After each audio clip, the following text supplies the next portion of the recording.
In a cramped suburban Denver kitchen, a 68-year-old retired art teacher was about to hear words that would shatter her world.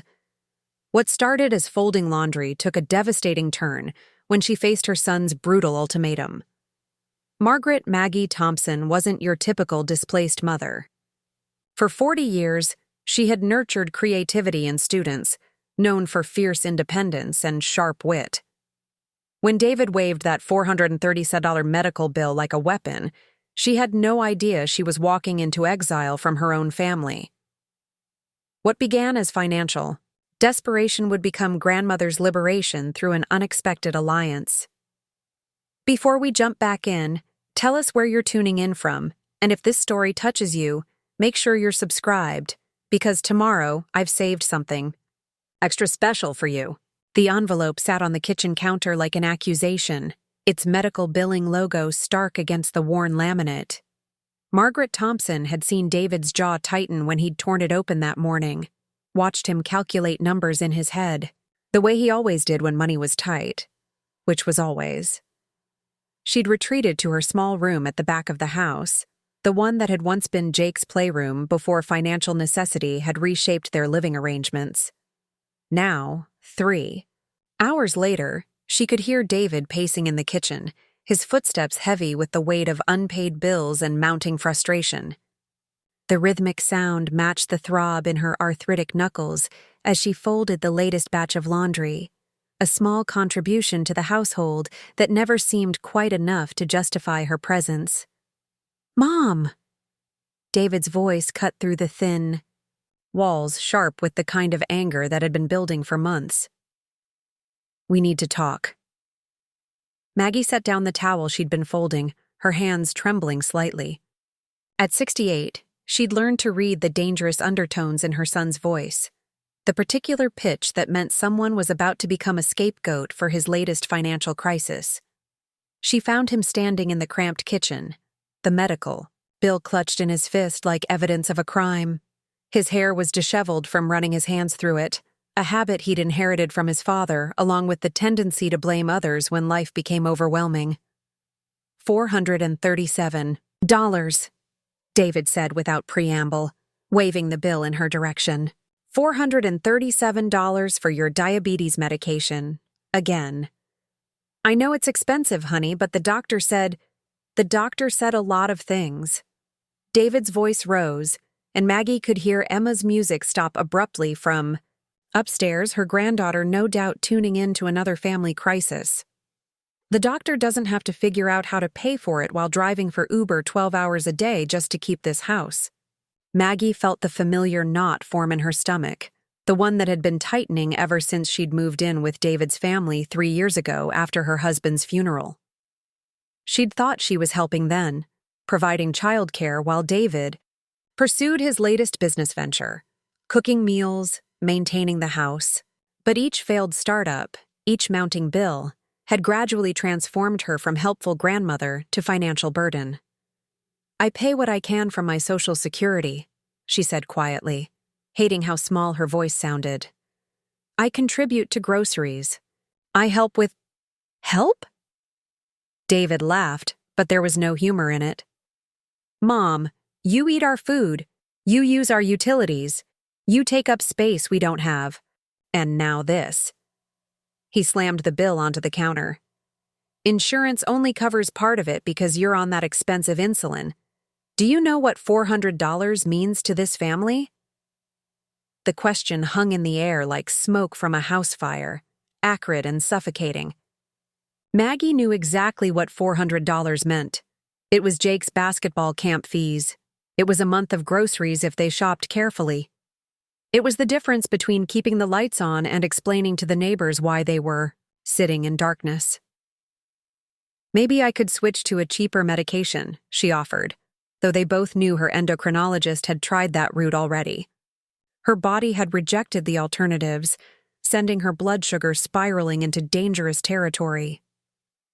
"Maybe you could find somewhere else to live." The words hit her like a physical blow.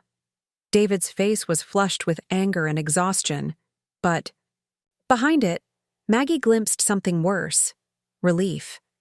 as if saying it out loud had freed him from a burden he'd been carrying for months. "David, I'm serious, Mom. This isn't working. We can't afford to keep you here anymore. The kids need their own space. Jennifer thinks we should be focusing on our future together, and I can't keep bleeding money on your medical bills while my own family suffers." Jennifer.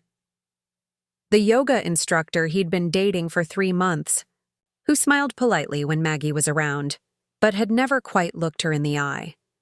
Maggie had wondered how long it would take for David's new girlfriend to suggest that his elderly mother might be better off elsewhere. Where would I go? The question came out as a whisper. David's expression softened slightly, but his resolve didn't waver. There are places, assisted living facilities. Some of them are really nice, Mom. You'd have people your own age to talk. To activities, medical care right there. On my Social Security? Maggie felt a bitter laugh escape her throat. Have you looked at the cost of those places? There are subsidized ones. And maybe it's time to consider selling Dad's workshop. The tools, the wood, all that stuff just sitting in the garage. It could give you a nest egg. Her husband's workshop. The sacred space where Robert had crafted furniture with his own hands, where Jake still liked to sit and pretend he was building something important. The thought of strangers pawing through Robert's tools, reducing his life's passion to garage sale prices, made her chest tighten with grief and rage. 2 weeks, David said, his voice gentler now, as if kindness could soften the cruelty of his ultimatum. Give me 2 weeks to figure out my finances, and you find somewhere else to go. It's better for everyone this way. David, please. Mom, I'm sorry. I really am. But I can't be responsible for everyone anymore. I have my own life to think about. The sound of footsteps on the stairs made them both turn. Emma appeared in the doorway, her 16-year-old face pale with shock and growing anger. She'd inherited her grandmother's sharp eyes and her mother's sense of justice, a combination that had always made her formidable despite her youth. Dad, what the hell is wrong with you? Emma, this is between your grandmother and me? Bullshit. Emma's voice cracked with emotion. Grandma helped raise us while you chased your stupid business ideas. She made dinner every night when Haidao.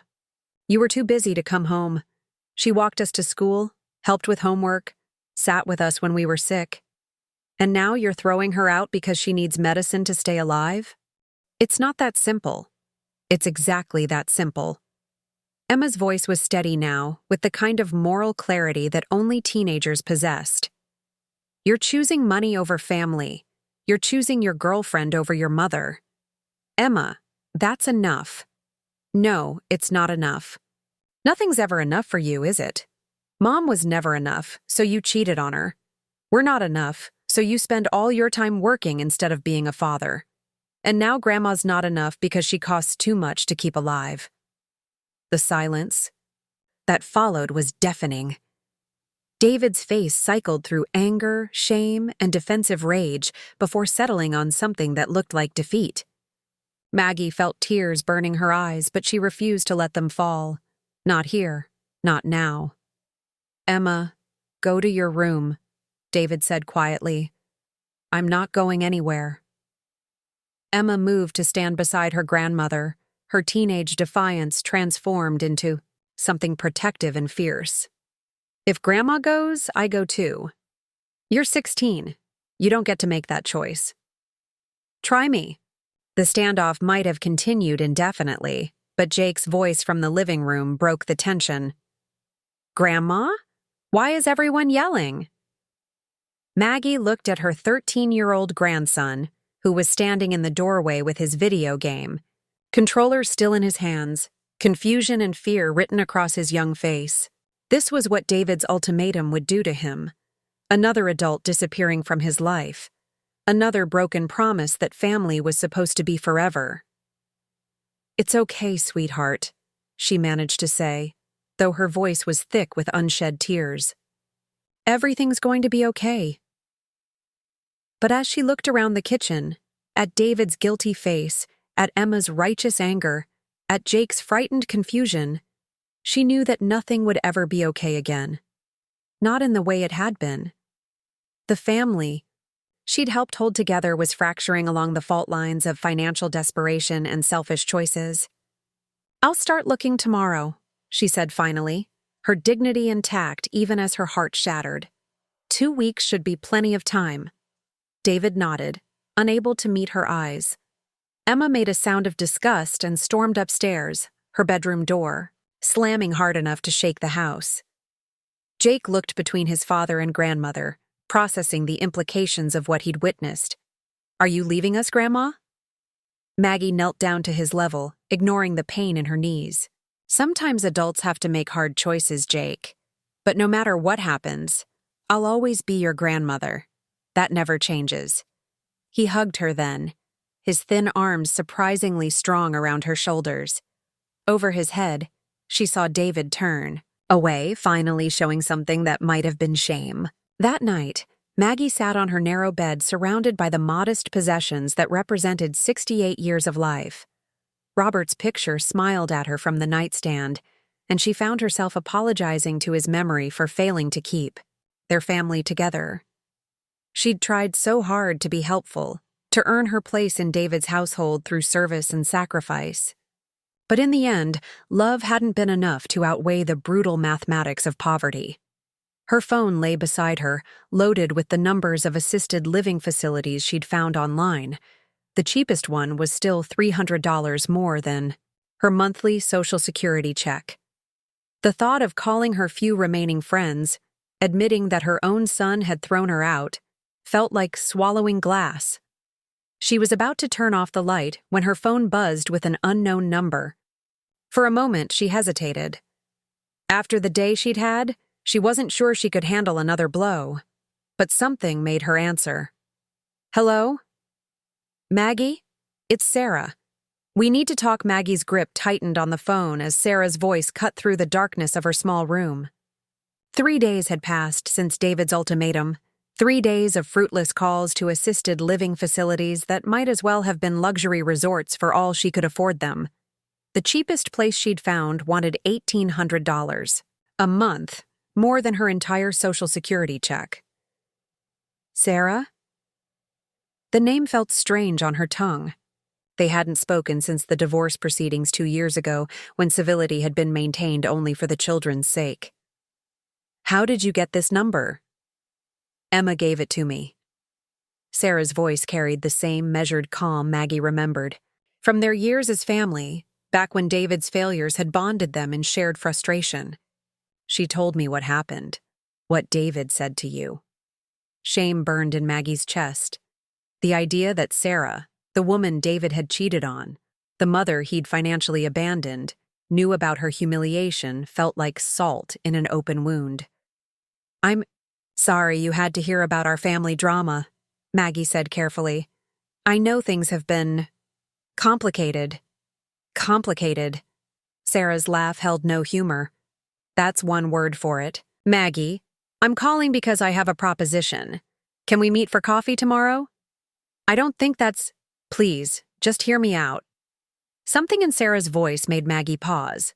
There was a gentleness there, but also a determination that reminded her of the young woman who'd worked 2 jobs while David chased his dreams. "Where?" "The Starbucks on Colfax." 10 o'clock? After Sarah hung up, Maggie sat in the darkness, trying to imagine what her former daughter-in-law could possibly want to discuss. Perhaps she needed someone to watch Emma and Jake while she worked extra shifts. Or maybe she wanted to gloat about David's latest failure. Either scenario seemed more likely than whatever desperate hope was stirring in Maggie's chest. The next morning, Maggie arrived early at the coffee shop, choosing a corner table where she could watch the door. She'd dressed carefully in her best sweater. The blue one Robert had always said brought out her eyes, though she wasn't sure why appearances mattered for this conversation. Sarah walked in exactly at 10, her nurse practitioner uniform crisp, despite the long shift she'd obviously just finished. She'd cut her dark hair shorter since the divorce, and there were new lines around her eyes, but she moved with the same purposeful stride that had always impressed Maggie. Thank you for coming, Sarah said, sliding into the opposite chair. She'd bought 2 coffees, pushing one toward Maggie without asking what she preferred. It was a small kindness, but it caught Maggie off guard. Emma's very upset, Sarah continued without preamble. She called me crying after the argument with David, said some things about his girlfriend's influence on his decisions. Maggie winced. Emma shouldn't be caught in the middle of this. No, she shouldn't. But she is. They both are. Sarah's fingers wrapped around her coffee cup, and Maggie noticed she still wore her wedding ring on her right hand, not from David, but a simple band that had belonged to her grandmother.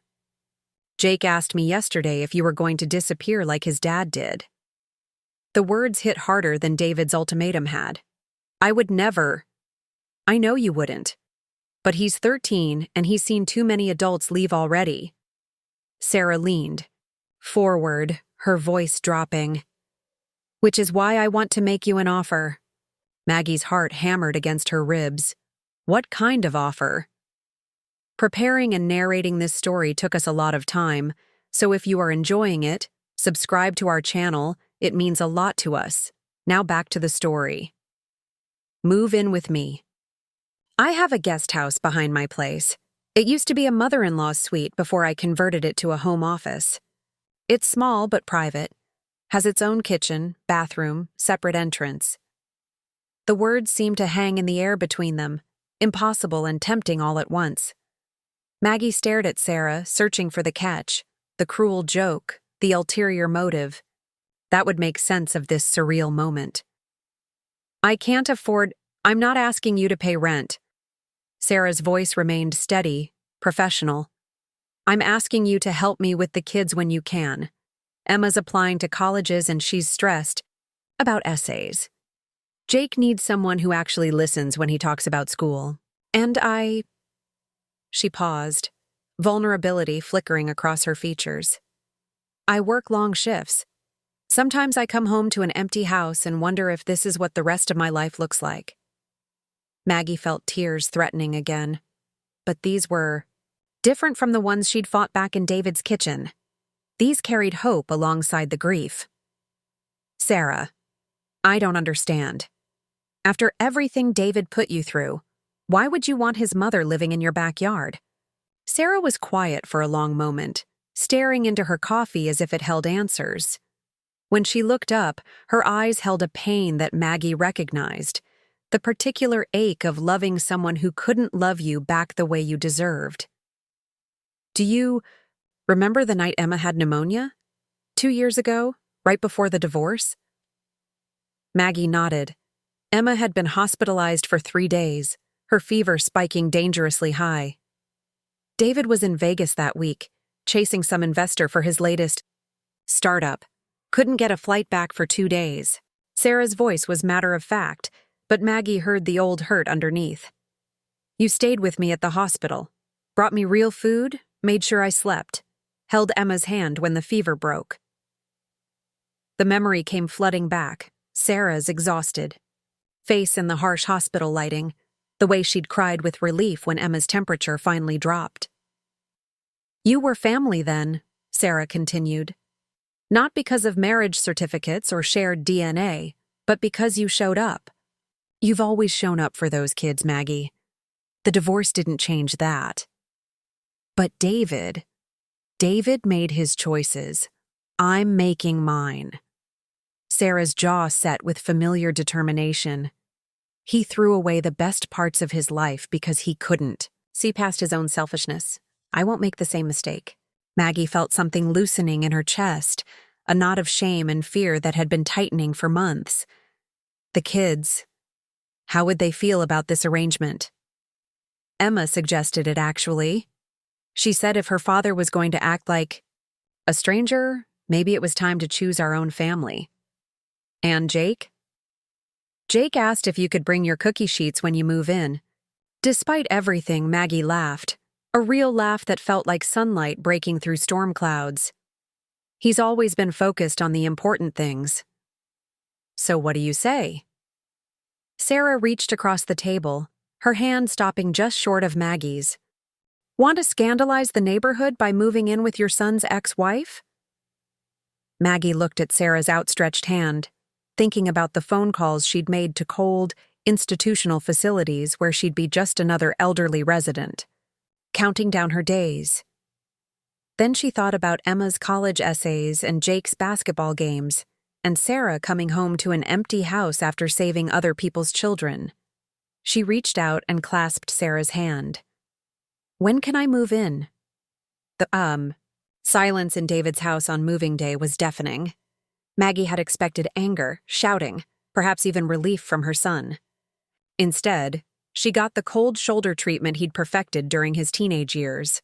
Jaw clenched, movements sharp with suppressed emotion, helping to load her boxes into Sarah's minivan with the mechanical efficiency of someone fulfilling an unwelcome obligation. "This is ridiculous," he muttered, hefting her sewing machine into the vehicle. "Moving in with my ex-wife. What are people going to think?"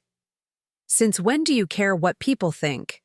Emma shot back from the porch, where she was carefully carrying Robert's framed photographs.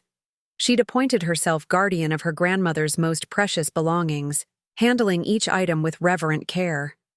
Jake hovered near the van's open doors, his young face a map of confusion and barely contained excitement.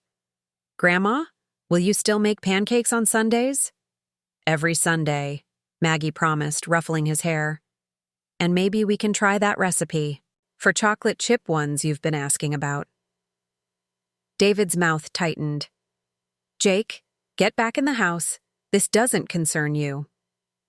"Everything about Grandma concerns me," Jake replied with the blunt honesty of 13-year-olds. "She's my family, too." The accusation hung in the suburban air, adding weight to boxes already heavy with a lifetime of memories. David's face cycled through familiar emotions, guilt, defensiveness, and the particular kind of anger that came from being confronted with uncomfortable truths by his own children. Sarah emerged from the guest house she'd been preparing all week, her arms full of fresh linens. She'd refused Maggie's offers to help with the setup, insisting that arriving to a ready home was the least she could do.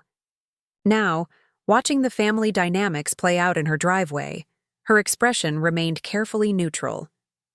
"David," she said quietly, her nurse's voice carrying the authority of someone used to managing difficult situations. "Could you help me move the dresser? It's heavier than I expected."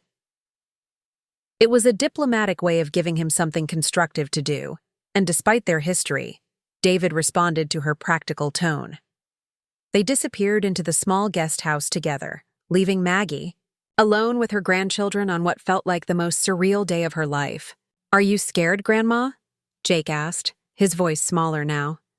Maggie considered the question seriously. Was she scared? Terrified might be more accurate. At 68, she was starting over in a way she'd never imagined, living in the home of a woman who'd once been family but was now something else entirely. Someone who'd chosen kindness over resentment, practical love over biological obligation. "A little," she admitted. "But sometimes the best things happen when we're a little scared."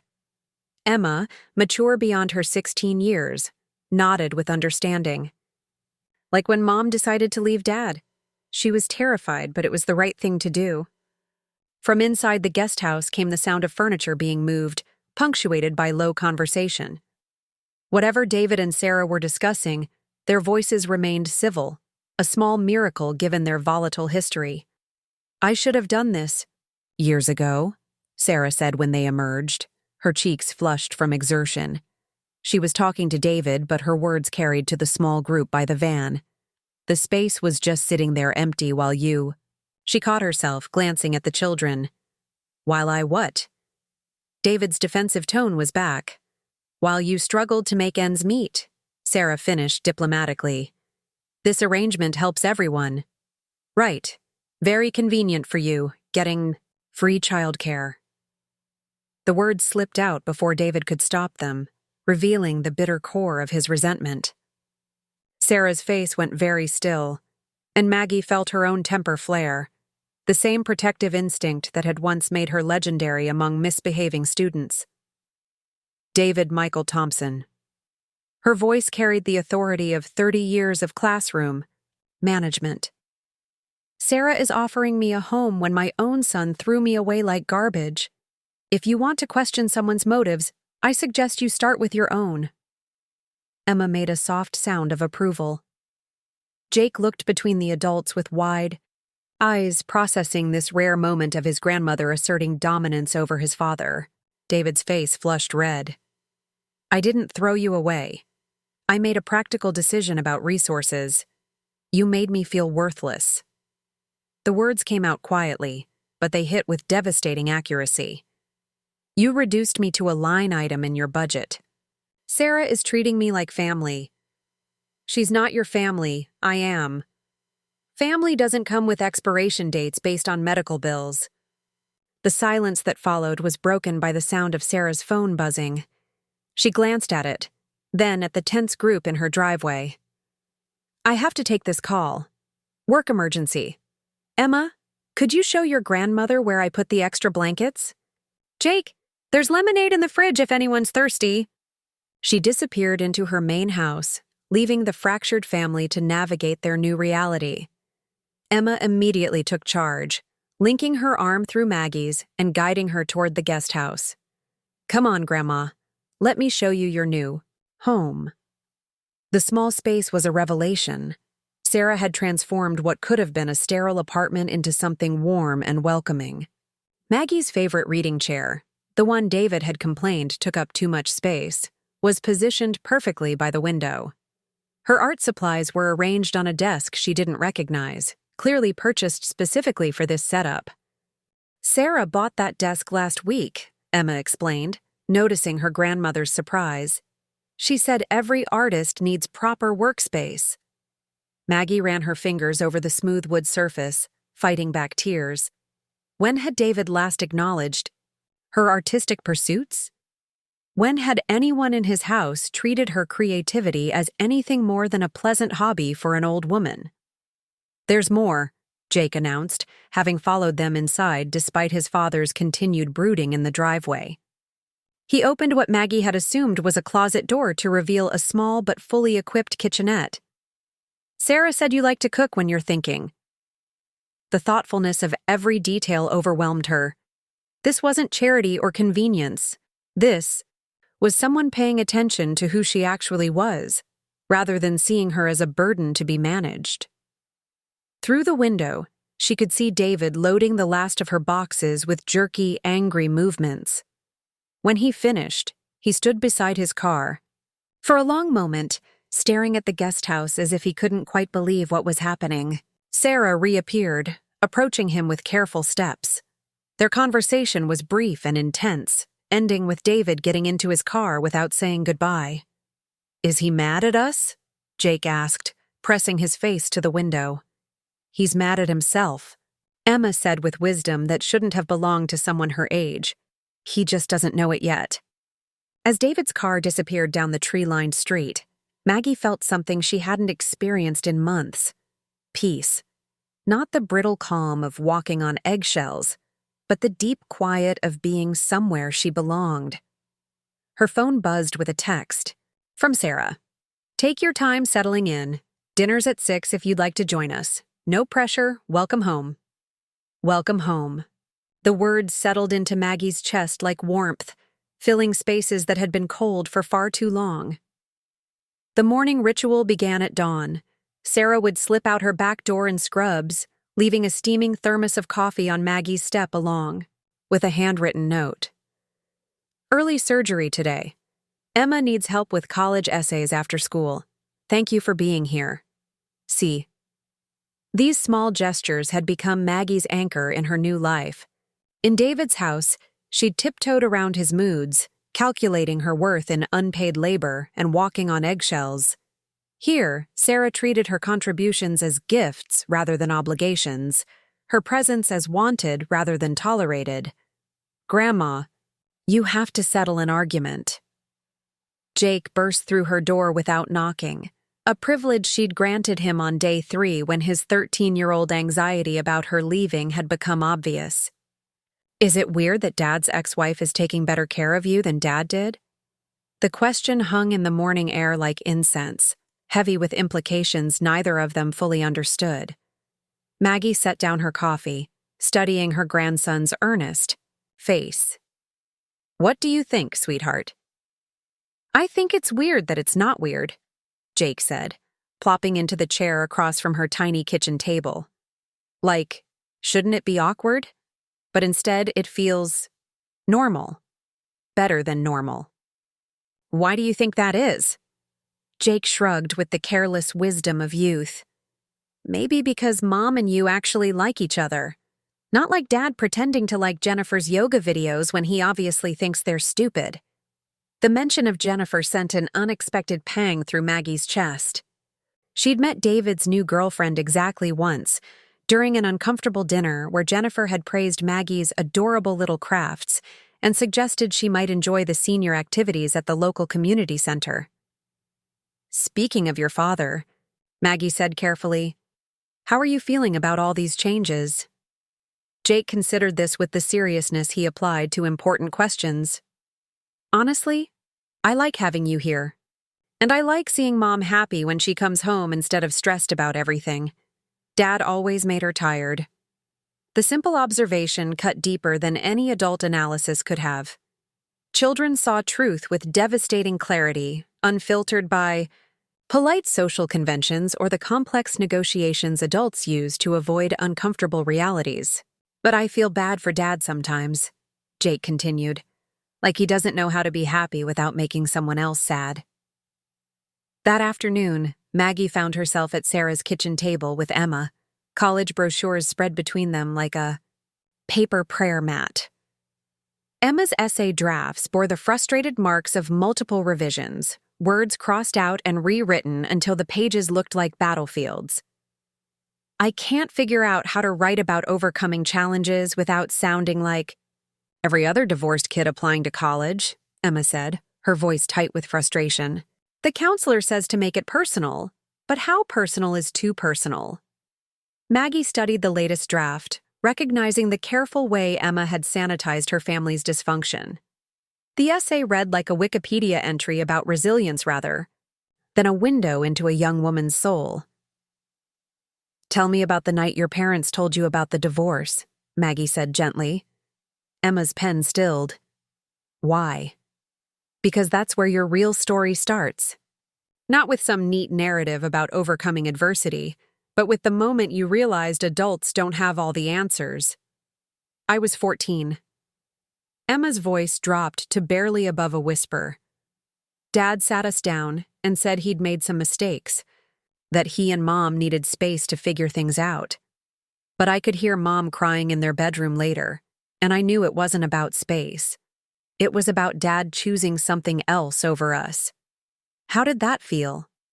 "Terrifying, but also angry. Like furiously angry. I wanted to scream at him that families don't work that way, that you don't get to quit when things get hard." Emma paused, her hand moving unconsciously to worry the corner of her notebook. "But then I realized maybe that was the lesson.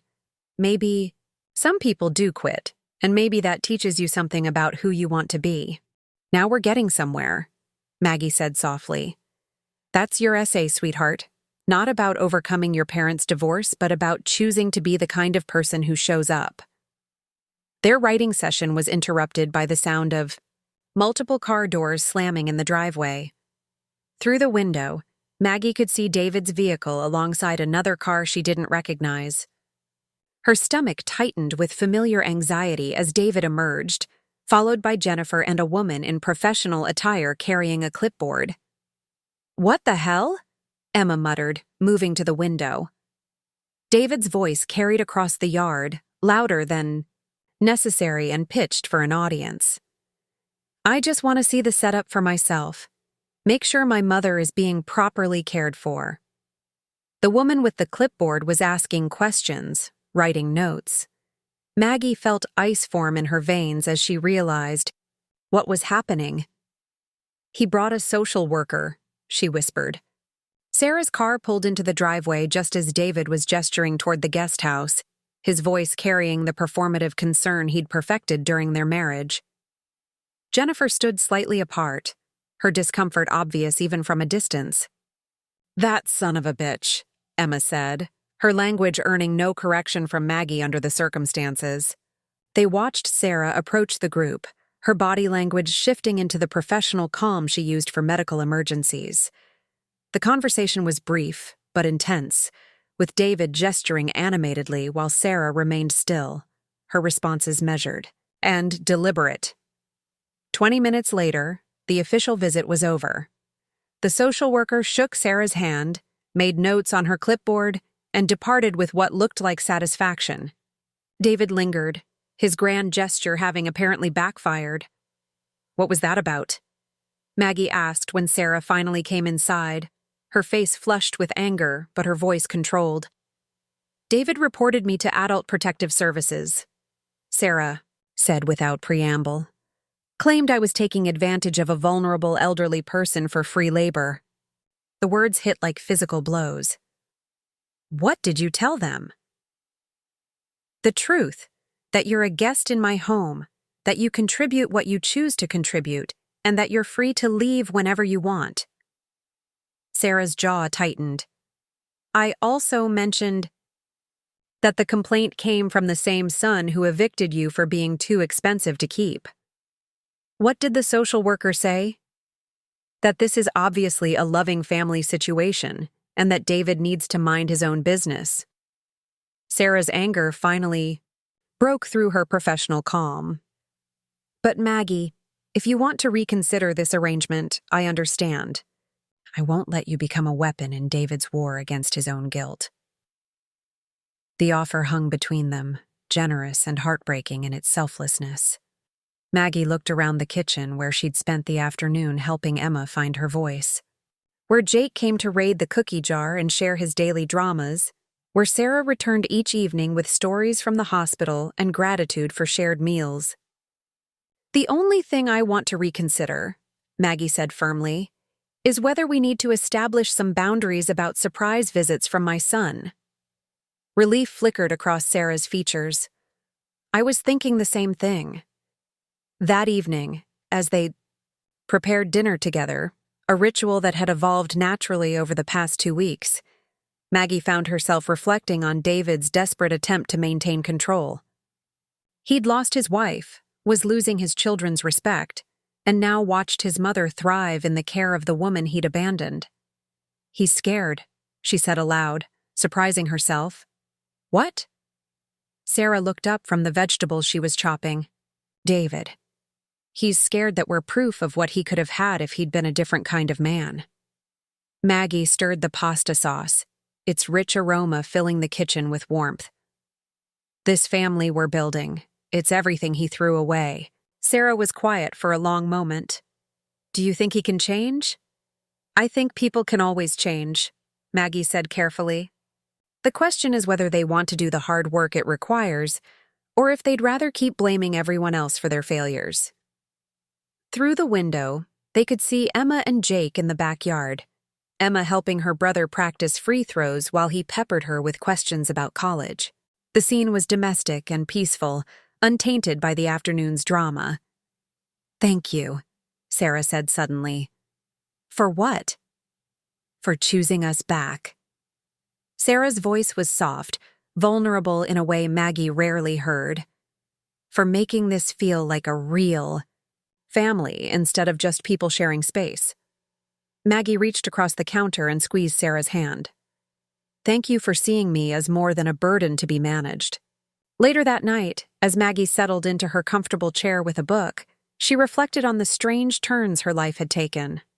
A month ago, she'd been counting pills and dollars, wondering if she was worth the cost of keeping alive. Now, she was part of something vibrant and growing, a family built on choice rather than obligation. Her phone buzzed with a text from David. "I'm sorry about today. I was trying to protect you." She stared at the message for a long time before responding.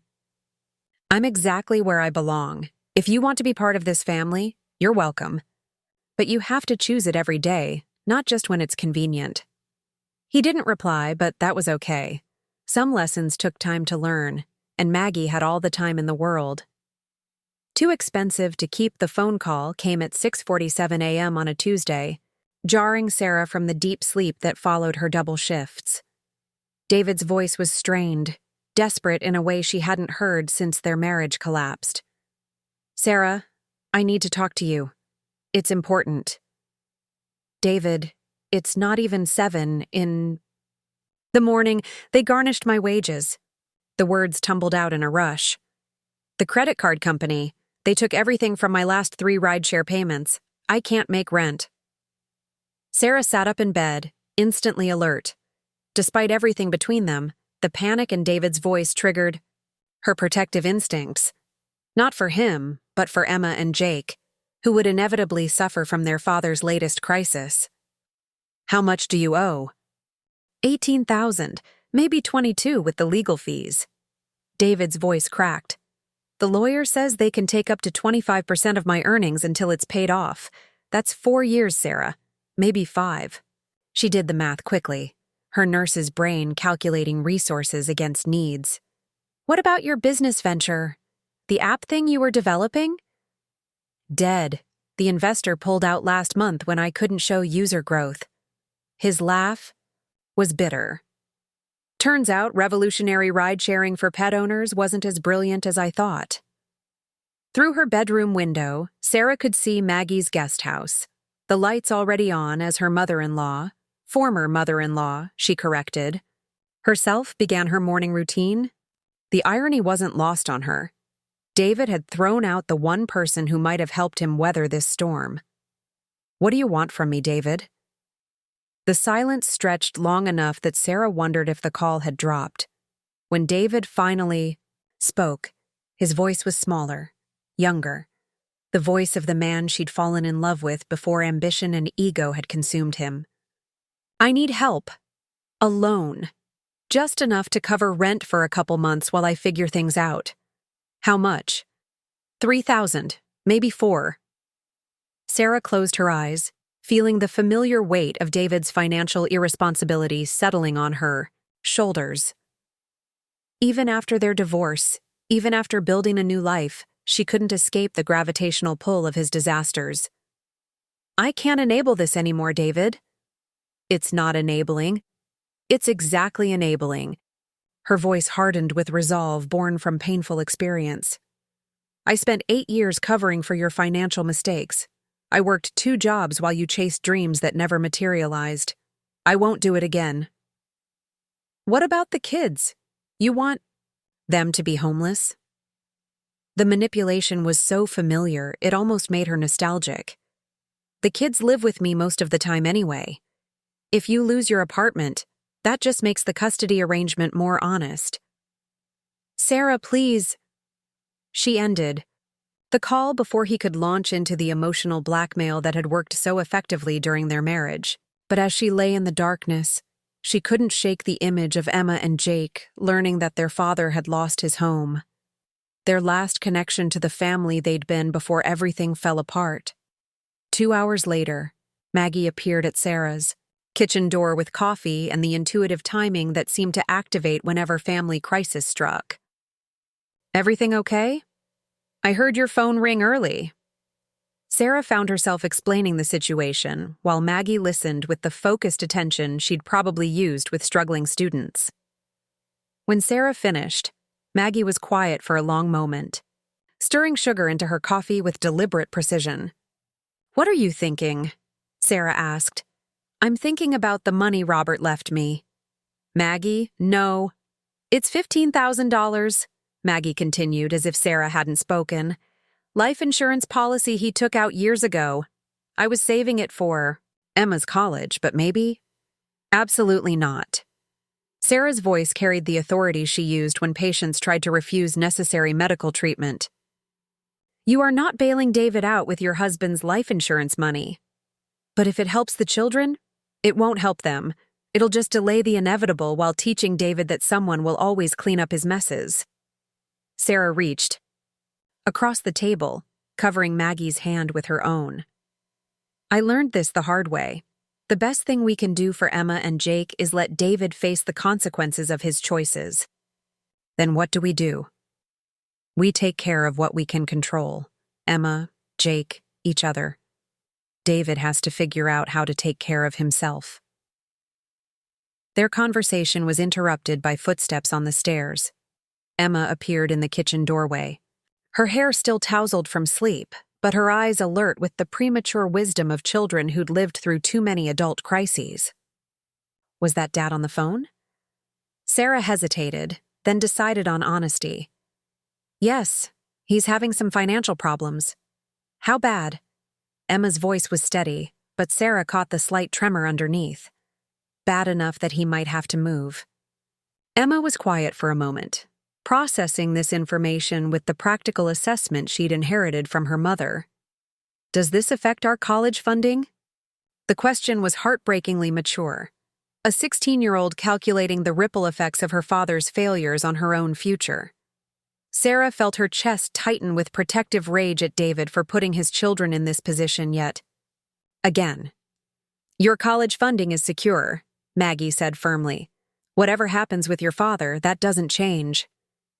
But if he can't afford his apartment, where will Jake and I visit him?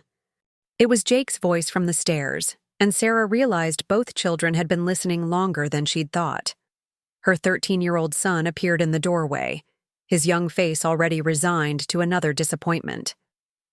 Maybe he could stay in our guest room sometimes, Jake suggested with heartbreaking optimism.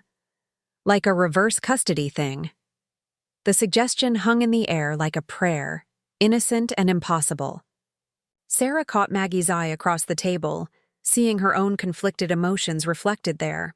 The urge to rescue, to smooth over David's latest failure for the sake of the children, warred with hard-won wisdom about enabling destructive patterns.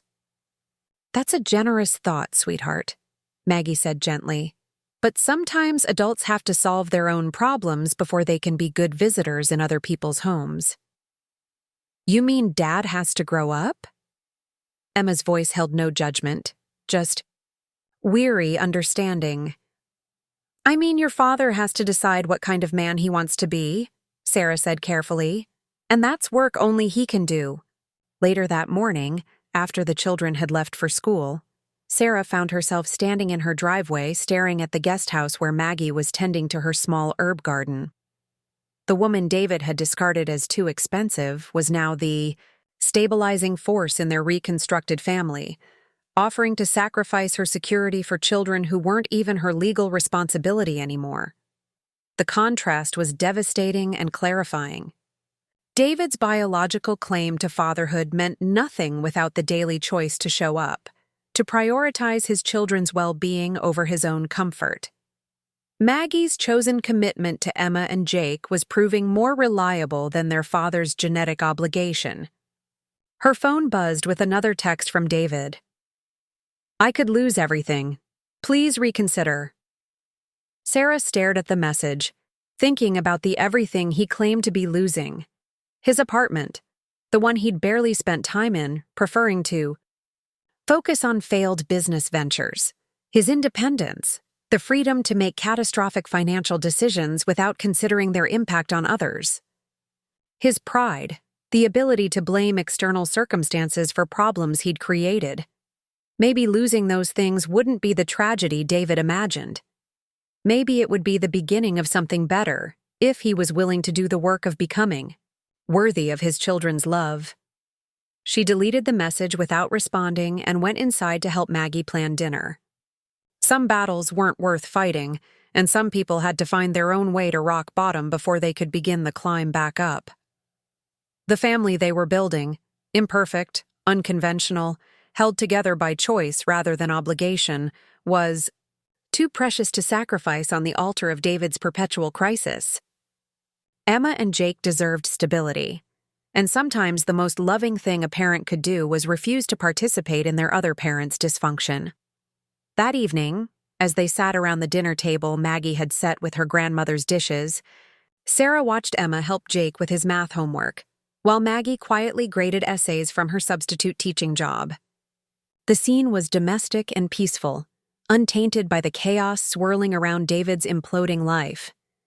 This was what family looked like when people chose each other daily, when love was expressed through consistent presence rather than dramatic gestures. David could keep his crises. They had found something better. Too expensive to keep. Dr. Linda Roberts lived next door with the kind of quiet observation that came from 30 years of family therapy practice. Sarah had noticed her watching from her kitchen window during David's social services stunt, her professional curiosity clearly piqued by the drama unfolding in the driveway. 3 days after David's financial crisis call, Linda appeared at Sarah's door with a bottle of wine and the direct approach that made her legendary among Denver's therapy community. "We need to talk," she announced, settling herself at the kitchen table as if she'd been invited. "About that train wreck you call your ex-husband and what it's doing to those kids." Maggie emerged from the guest house at the sound of voices, her artist's intuition drawing her toward conversations that mattered. Linda's eyes sharpened with interest as Sarah made introductions. "So you're the mother-in-law who moved in with the ex-wife," Linda said without preamble. "How's that working? Out for everyone's mental health?" "Better than expected," Maggie replied, settling into the chair across from her. "Though I suspect you didn't come here for small talk." Linda's laugh held professional appreciation. "I like her. Sarah, keep this one." She turned serious, her therapist voice emerging. "I'm here because Emma knocked on my door yesterday asking if I knew any good family therapists who take insurance." Sarah felt her stomach drop. "She what?" Smart kid, mature beyond her years, also carrying way too much emotional responsibility for the adults in her life. Linda's gaze moved between Sarah and Maggie. "She's worried about Jake processing his father's abandonment, worried about you enabling David's financial irresponsibility, and worried about her college prospects if this family situation implodes." "We're not enabling David," Sarah said defensively. "No, you're not. But Emma doesn't have the life experience to recognize healthy boundaries when she sees them. All she knows is that her father is in crisis and the adults aren't rushing to fix it." Linda leaned forward. "She needs to understand that letting David face consequences isn't abandonment. It's love." Maggie set down her coffee cup with careful precision. "What exactly are you suggesting?" "Family meeting. Real one, not damage control. Get all the cards on the table. What you can and can't provide, what Emma and Jake can expect going forward, what David's crisis means for their stability." Linda's voice softened. "These kids have been through enough uncertainty. They deserve honest answers about their future." "Including David?" Sarah asked. "Especially David. He needs to hear how his choices affect his children, and they need to see you setting boundaries with him in real time." That evening, Sarah found herself in the unprecedented position of calling her ex-husband to invite him to a family meeting. David's voice carried desperate hope when she explained Linda's suggestion. "You want me to come over?" "I want you to show up as their father and take responsibility for your choices," Sarah corrected. "Dr. Roberts thinks the kids need clarity about their future, including your role in it. And what if I can't give them the answers they want?" "Then maybe it's time to start being honest about what you can provide." The meeting convened Sunday afternoon in Sarah's living room, an awkward assembly of broken relationships trying to function as family. David arrived 20 minutes late, his hair unwashed and his clothes wrinkled from sleeping in his car, a detail he didn't volunteer, but Emma's sharp eyes immediately cataloged. Linda facilitated with the gentle ruthlessness that made her effective with resistant families. She guided them through a conversation that felt like surgery without anesthesia. Necessary, painful, and ultimately healing. "Emma, what do you need from your father right now?" Linda asked. Emma's answer was devastating in its simplicity. "I need him to stop making promises he can't keep. I need him to tell me the truth about whether he's going to have a place for Jake and me to visit." David's face crumpled. "I'm trying, Em. This is just temporary." "Dad, you've been saying—" "This is temporary for 2 years." Emma's voice was gentle but implacable. "Since the divorce, since your business failed, since you started dating Jennifer. When does temporary become permanent? Your father is learning how to be honest about his limitations, Maggie interjected, her teacher's voice carrying both compassion and authority. That's harder than it sounds for someone who's spent years avoiding uncomfortable truths. Jake, who'd been quiet throughout the discussion, finally spoke up. Will we still be a family if Dad doesn't have an apartment? The question hung in the room like incense, heavy with implications none of them had fully considered. Linda waited, letting the silence do its work. Family isn't about where people live, Sarah said carefully. It's about who shows up for you, who keeps their promises, who makes you feel safe and loved. Then we're still a family, Jake concluded with 13-year-old logic. Just different. David looked around the room, at his children who'd learned to thrive without his daily presence, at his ex-wife who'd built a stable home without him, at his mother who'd found peace in the family he'd abandoned. The weight of his failures was visible in the slump of his shoulders. I want to be the kind of father you deserve, he said finally. I just don't know how. Start by showing up when you say you will, Emma suggested, even if it's just for coffee instead of overnight visits. And stop pretending everything's fine when it's not, Jake added. We're not little kids anymore. Linda nodded approvingly. Those are excellent starting points, small, achievable goals that build trust over time. As the meeting wound down, Maggie found herself studying David with new eyes. Stripped of his defensive anger and grandiose promises, he looked younger, more vulnerable. Like the boy she'd raised before life, and poor choices had hardened him into someone she barely recognized. The guest room offer still stands, she said quietly as David prepared to leave. Not as a bailout, but as a place to regroup while you figure out your next steps. With conditions. David's head snapped up. What conditions? No drama, no financial manipulation. No treating this house like a hotel while you chase your next big idea. Maggie's voice carried the authority of someone who'd learned to protect her peace. And you contribute. Cooking, cleaning, helping with Jake's homework. You earn your place here like everyone else. For the first time in years, David looked at his mother with something approaching respect. I'd like that, if Sarah's okay with it. Sarah studied her ex-husband, seeing not the man who'd betrayed her trust, but the father her children still needed, flawed, struggling, but perhaps finally ready to do the work of becoming worthy of their love. Trial basis, she said. 1 month. We see how it goes. As David's car pulled away that evening, Maggie stood in her garden watching the sunset paint the Denver sky in shades of hope. The family meeting had been painful but necessary, like setting a broken bone. Agony in service of healing. Inside the house, she could hear Emma and Jake discussing their father's potential stay with the practical assessment of children who'd learned to manage their own expectations. They were resilient, these grandchildren of hers. Stronger for having learned that love didn't require enabling, that family could be chosen as well as inherited. The phone buzzed with a text from David. Thank you for not giving up on me. I won't waste this chance. Maggie smiled, tucking the phone away. People could change, but only if they wanted to badly enough. Time would tell which David would show up, the boy she'd raised or the man he'd become. Either way, she and Sarah had built something strong enough to weather whatever came next. Too expensive to keep the acceptance letter lay on Sarah's kitchen table like a golden ticket wrapped in anxiety. Emma stared at it for the 3rd time that morning, the University of Colorado logo seeming to mock her with its promise of dreams that might be financially impossible. Around the table, the fractured pieces of her family had assembled for what felt like the most important conversation of her young life. Congratulations, sweetheart, Maggie said softly, reaching across to squeeze Emma's hand. Your grandfather would have been so proud.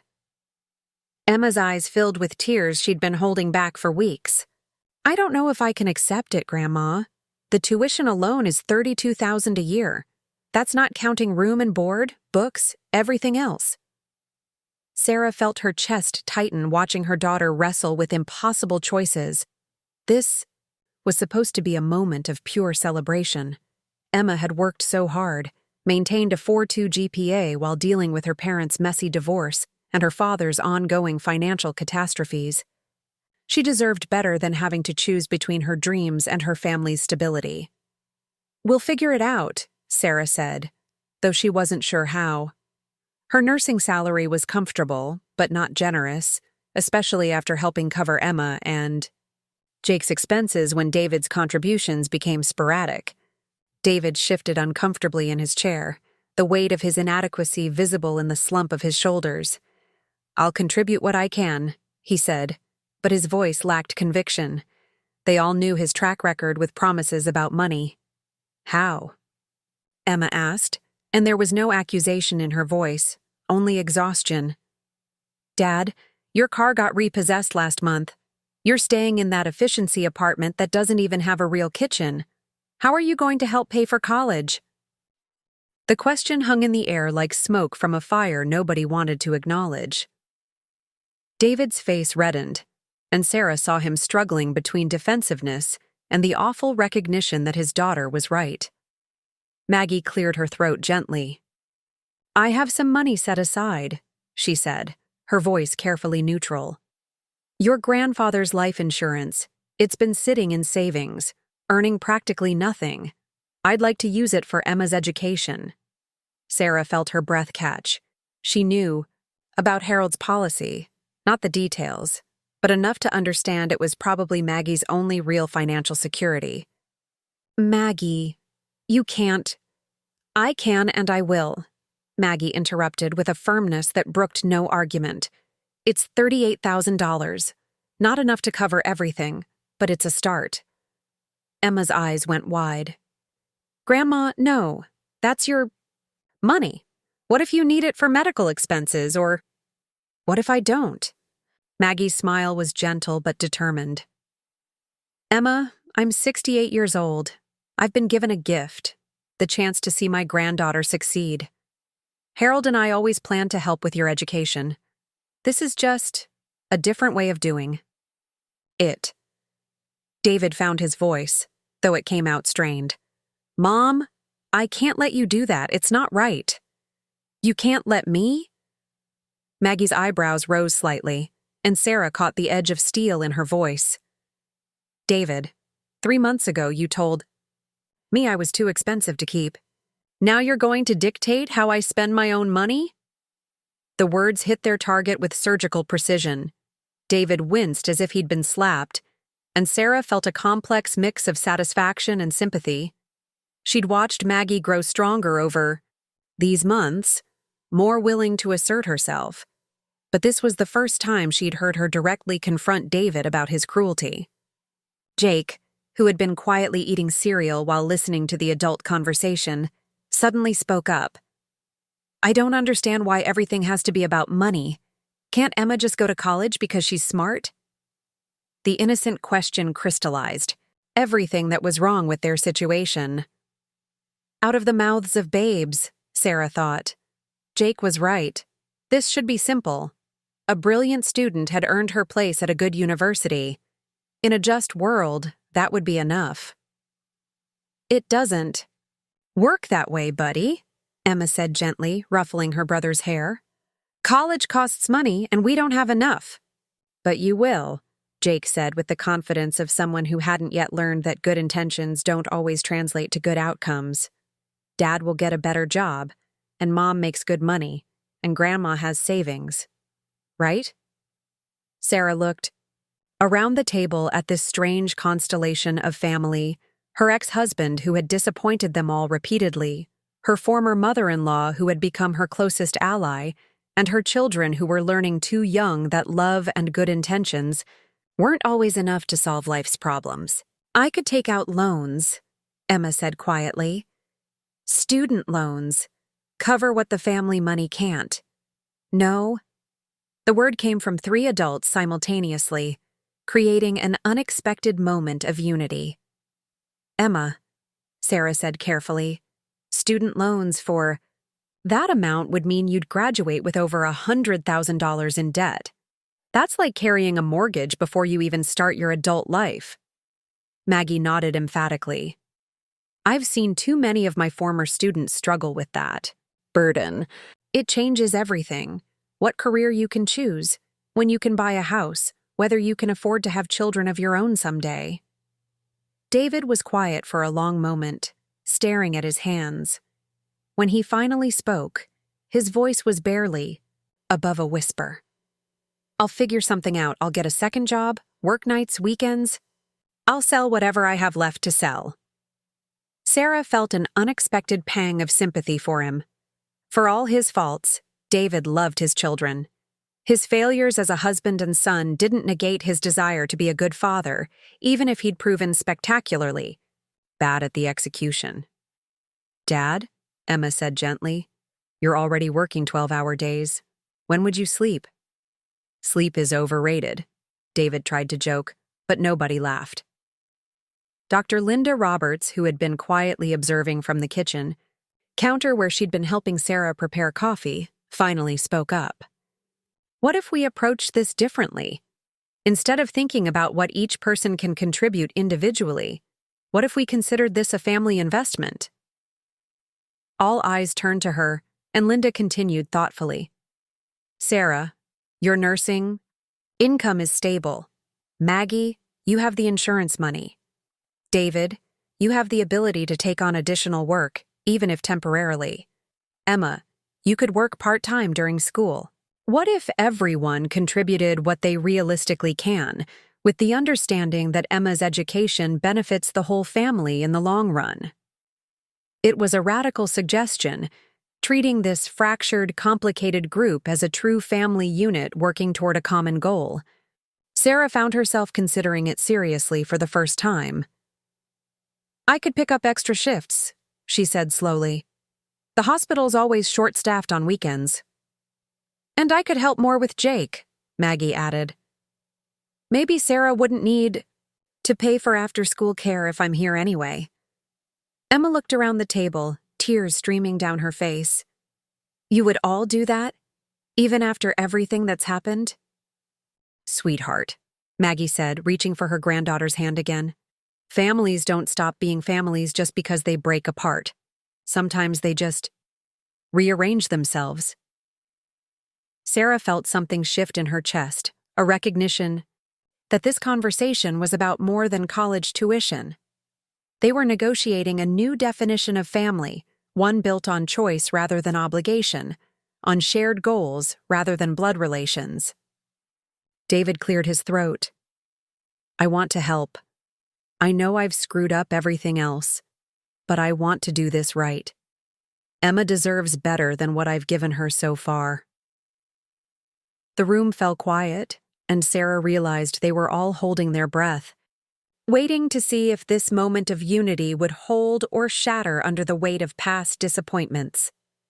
Finally, Emma spoke, her voice strong despite her tears. Okay. If everyone's really sure then, okay. But I want to contribute too. I'll work summers, and I'll apply for every scholarship I can find. This isn't just about other people sacrificing for me. As the conversation continued, mapping out logistics and contributions, Sarah caught Maggie's eye across the table. In that shared glance was the recognition that they had just accomplished something remarkable.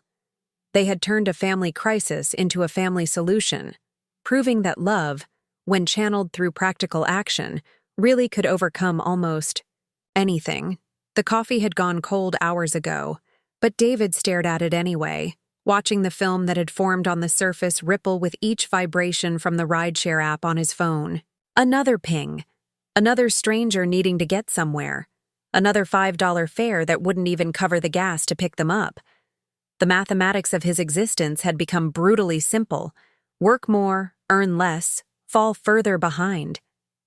He'd been sitting in Sarah's driveway for 20 minutes, summoning the courage to knock on the door where his family was having their weekly dinner without him.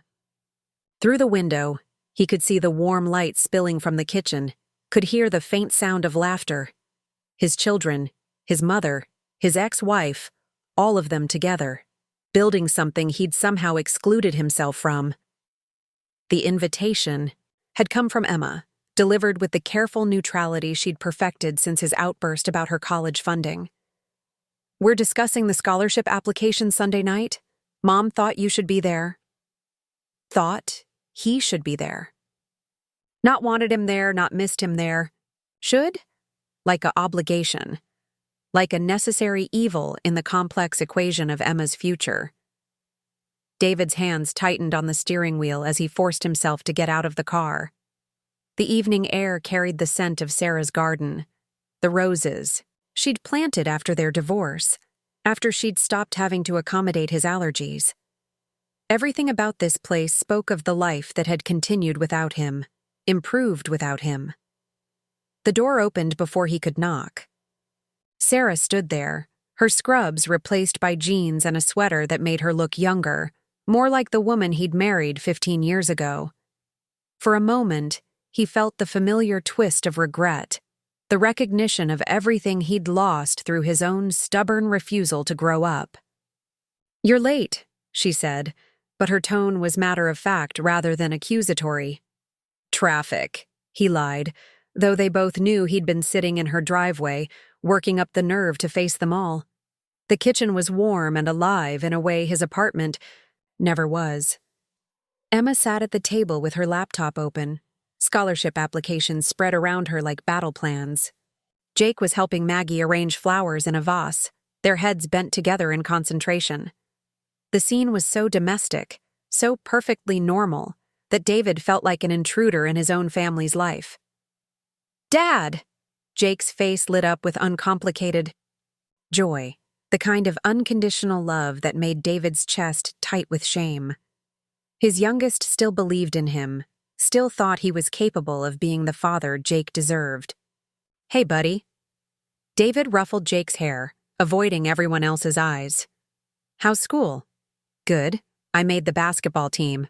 Well, JV, but still." Jake's pride was infectious, and David felt a stab of guilt that he'd had to hear this news secondhand. "That's great, Jake. Really great." He looked up to find Maggie watching him, her expression unreadable. They hadn't spoken since his half-hearted apology 2 weeks ago, the one that had felt more like checking a box than expressing genuine remorse. "David," Maggie's voice was carefully neutral. "Thank you for coming. Thank you for coming. To discuss his daughter's future." The formality of it cut deeper than anger would have. Emma cleared her throat, drawing everyone's attention to the laptop screen. "So, I've narrowed it down to 3 scholarships that I actually have a chance at. The first one is need-based, which..." She gestured vaguely at the room, encompassing all of them and their various financial struggles. "We definitely qualify for that." David winced. His daughter was strategizing around their poverty, making her dreams smaller to fit their failures. You don't have to..." "Yes, I do." Her voice was sharp, older than her 16 years. "I do have to think about money, Dad. Because if I don't, who will?" The question hung in the air like an accusation. Sarah reached over and squeezed Emma's shoulder, a gesture of support that excluded David completely. He'd done this, he realized. He'd turned his daughter into a strategist, forced her to be practical about things that should have been dreams. "The second scholarship is merit-based," Emma continued, clicking to a new tab. "My grades are good enough, but I need to write an essay about overcoming adversity." She looked up at David with something that might have been irony. "I don't think I'll have trouble finding material for that one." Jake frowned, not understanding the undercurrent of tension. "What's adversity?" "It's when life gets hard and you have to figure out how to keep going anyway," Maggie explained gently. "Like when your parents get divorced, or when someone you love gets sick, or when there isn't enough money for the things you need." "Oh." Jake's face scrunched in concentration. "Like when Dad couldn't pay for my basketball shoes and Mom had to buy them instead?" The silence that followed was deafening. David felt heat crawl up his neck, the shame of his failures laid bare by his 13-year-old son's innocent observation. Sarah's eyes found his across the table, not with anger, but with something worse, pity. "The third scholarship," Emma said quietly, "is from the teachers' union. Grandma thinks I might have a good shot at it because of her background in education." David looked at his mother, saw the pride in her eyes as she talked about connections she still had, recommendations she could provide. Maggie was contributing to Emma's future in ways he couldn't, offering resources he didn't possess. His mother, the woman he'd called too expensive to keep, was more valuable to his daughter's success than he was. "That sounds like a solid plan," he said, his voice hoarse. "Really solid." Emma nodded, but her attention had already moved on. She began discussing application deadlines with Sarah, their conversation flowing with an efficiency that spoke of many similar discussions he hadn't been part of.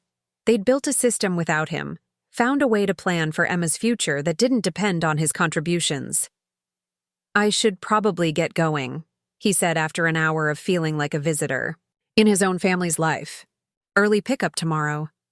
"Actually," Sarah said, closing Emma's laptop, "I think we need to talk. All of us." David's stomach dropped.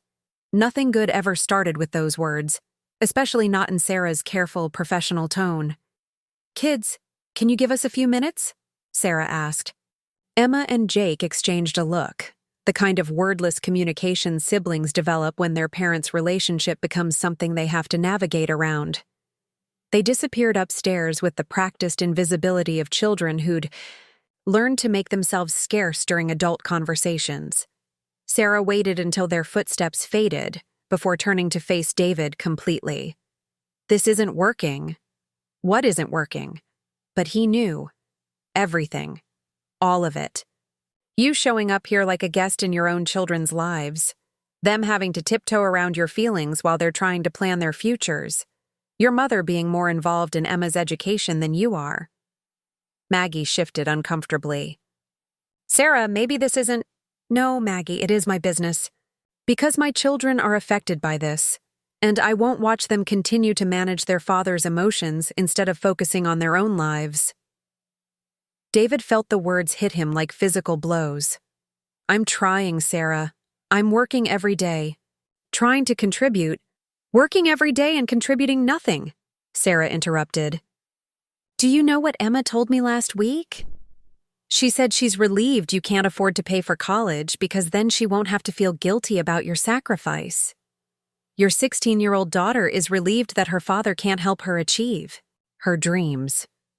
The words hit David like a punch to the gut.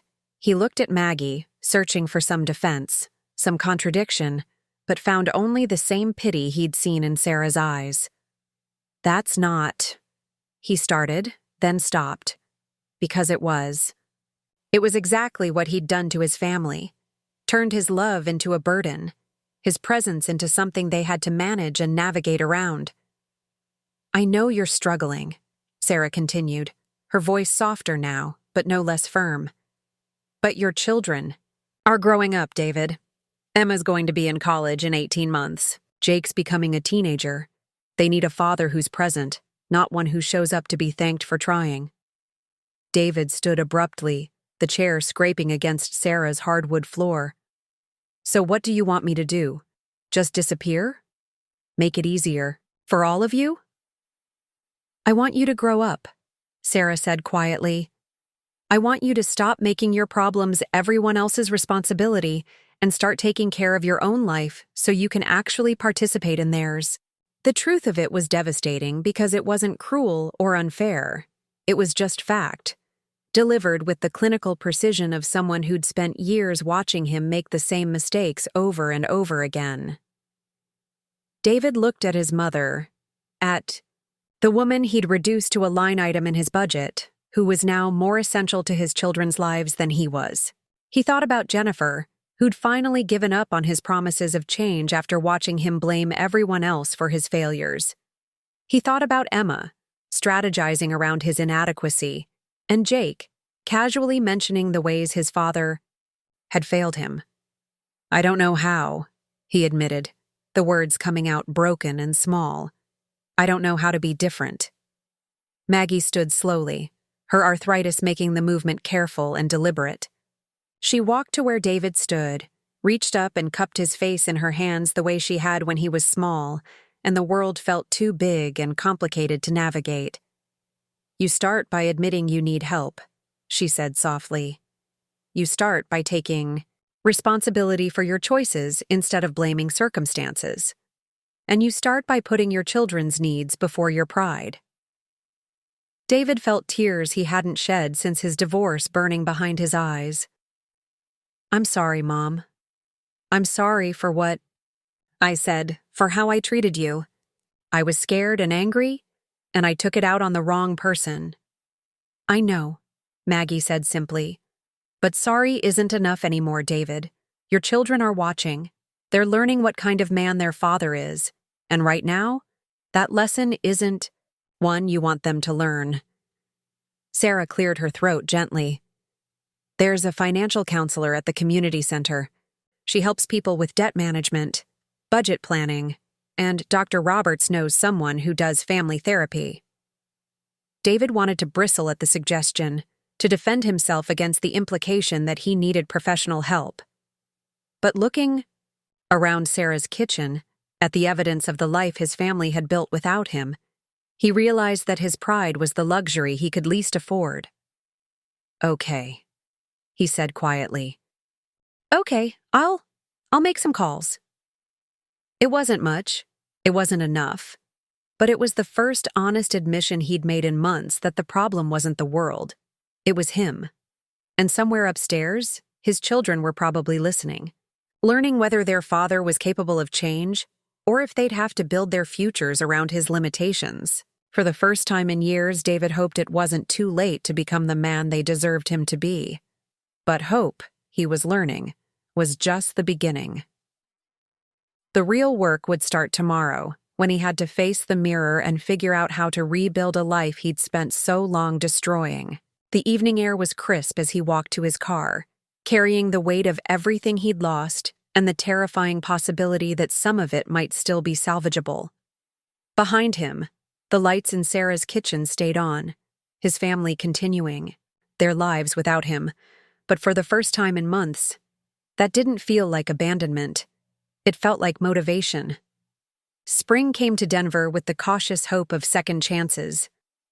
Maggie stood in Sarah's kitchen, watching her granddaughter spread college brochures across the breakfast table like tarot cards promising different futures. 3 weeks had passed since David's breakdown, and the house had settled into a rhythm that felt both foreign and familiar, like learning to breathe with different lungs. The graduation ceremony is in 6 weeks, Emma said, not looking up from the acceptance letters she'd arranged by preference. I know it's complicated with Dad. Sarah paused in her coffee preparation. They'd all been dancing around the tea. David shaped hole in their planning, pretending his absence was a choice rather than a consequence. We'll figure it out, she said simply. Maggie touched Emma's shoulder. What matters is celebrating you, sweetheart. Everything else is just logistics. But it wasn't just logistics, and they all knew it. David had been attending his credit counseling sessions religiously, had even managed 2 small contributions to Emma's college fund, $50 here, $30 there. Pathetic amounts that nonetheless represented something shifting in him. The question was whether that shift was real or just another performance. Jake bounded down the stairs, his basketball shoes squeaking against the hardwood. Can Grandma come to my game today? He asked Sarah. Coach says parents can sit on the team bench if there's room. The casual way he'd reorganized their family structure, Grandma living here, Mom making the decisions, struck Maggie with unexpected tenderness. Children adapted so much easier than adults, finding love wherever it landed. Of course, Sarah, and we're all going. This was how they'd been building their new traditions, organically, without fanfare. Saturday basketball games, Sunday morning pancakes, evening art sessions where Maggie taught Emma watercolor techniques she'd use in her college portfolio. Small rituals that added up to something larger than the sum of their parts. Dr. Linda. Roberts appeared at the back door, carrying a steaming casserole dish. Sarah's neighbor had become a regular presence, offering both practical help and professional wisdom wrapped in the guise of friendship. "Thought you might want something easy for dinner," Linda said, setting the dish on the counter. "How's everyone holding up?" The question carried weight beyond politeness. Linda had been watching their unconventional family take shape, offering guidance when asked and strategic silence when not. "We're good," Sarah said, and Maggie was struck by how true that sounded. They were good, not perfect, not without complications, but genuinely good in ways that surprised them all. Emma looked up from her college materials. "Dr. Roberts, can I ask you something?" "Of course." "Is it normal to feel guilty about being happy? Like, things are better now than they've been in years, but I feel bad about that because it means Dad's not here." Linda settled into a chair, her therapist instincts activated. "What do you think happiness costs, Emma?" "I don't know. But it feels like we had to sacrifice Dad to get it." Maggie's heart clenched. Here was the question they'd all been avoiding. Whether healing required permanent exile, whether building something new meant accepting that some people would be left behind. "Your father made choices," Sarah said gently. "We're all living with the consequences of those choices. That doesn't make our happiness his responsibility or his absence our fault. But what if he changes? What if he really gets better this time?" The question hung in the spring air, heavy with possibility and caution. They'd all seen David's previous attempts at reform, the brief periods of improvement followed by spectacular relapses. "Then we'll figure that out too," Maggie said finally. "But we can't build our lives around what might happen. We can only work with what is." Jake had been listening quietly, his young face serious. "I think Dad's trying," he said. "He calls me every night now. He asks about school and stuff." This was news to them all. David's nightly phone calls with Jake, conducted privately in his room, represented something none of them had expected. Consistent, unglamorous effort. "That's good, honey," Sarah said carefully. Linda smiled. "Families aren't fixed structures. They're living things that grow and change. Sometimes that growth looks like addition, sometimes like pruning. Both can be healthy if they serve the whole." Through the kitchen window, Maggie could see the small garden she'd started behind the guest house. Tomatoes and herbs, nothing fancy, but something that would provide sustenance through the summer. Like their family, it was an experiment in growth, a test of whether damaged soil could nurture new life. Emma's phone buzzed with a text from David. "Proud of you no matter where you choose. Love you." Simple words, but they represented something unprecedented in David's communication style. Support without conditions, love without demands. "Maybe," Emma said thoughtfully, "families don't have to be all or nothing. Maybe they can be complicated." Maggie reached across the table and squeezed her granddaughter's hand. "The best ones usually are." Outside, spring continued its patient work of renewal, and inside, 4 generations of women continued building something that had no name but felt increasingly like home. The cap and gown felt surprisingly heavy in Emma's hands as she adjusted it one final time in the mirror of Sarah's guest bathroom. 6 months had passed since that terrible night when her father had declared her grandmother too expensive to keep, and now she stood on the threshold of her next chapter, surrounded by a family that looked nothing like what she'd expected, but felt more solid than anything she'd ever known. "You ready, sweetheart?" Maggie's voice came through the door, warm with pride and just a hint of the tears they'd all been fighting all morning. Emma opened the door to find her grandmother standing there in her best dress, the navy blue one with small flowers that Harold had complimented her on 30 years ago.